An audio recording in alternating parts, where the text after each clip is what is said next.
আমাৰ ধান আহিলে খেৰ কালি মাৰিলে ন ধান মানে এইটো হাঁহ খোৱা এনেকুৱা এইটো আগৰ পৰাই আছে। নতুন ধান আহিব, দুজনমানক মাতি হাঁহৰ মাংস খাব।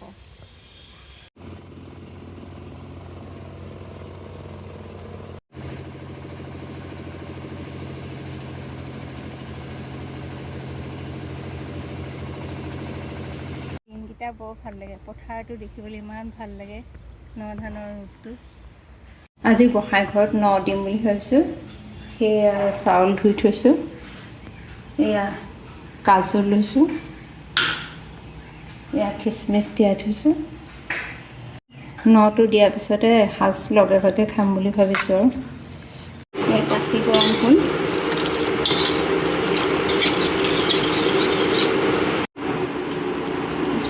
তেজপাত দিছোঁ, চাউল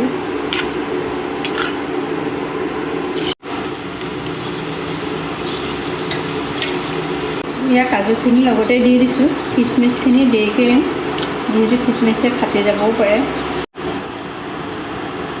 চেনিটো কমাই দিছে, হেতাতকৈ নিদিওঁ আৰু।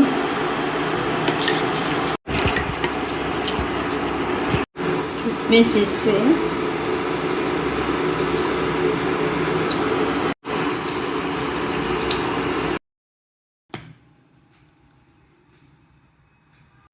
এয়া কোমোৰা দি ৰন্ধা হাঁহৰ মাংস ভাজি, ফুলকবি বন্ধাকবি মিক্স কৰি ভাজি কৰিছোঁ। চাটনি নহ'লে আধৰুৱা নিচিনা লাগে ভাত সাজ, সেয়া চাটনি। এইটো এটা দৰৱৰ কাম কৰিব, আমলখি আলুৰ পিটিকা। চবেই খাব পৰাকৈ মাংসকণ ৰান্ধিছোঁ, সেইকাৰণে জলকীয়া এটা বেলেগকৈ দিছোঁ। ধুনীয়াকৈ সজাই দিলে দেখিবলৈও ভাল লাগে, খাবলৈও ভাল লাগে। এয়া আদা নহৰু আচাৰ। আজি এসাঁজ এনেকৈয়ে ৰান্ধিলোঁ। ন চাউলৰ লগত হাঁহৰ মাংসটো আমাৰ আগৰ পৰাই, দেউতাৰ দিনৰ পৰাই চলি আহিছে। সেইকাৰণে আজিও একেধৰণেই ন চাউলৰ লগত হাঁহ আনি আজি এসাঁজ এনেকৈয়ে ৰান্ধিলোঁ।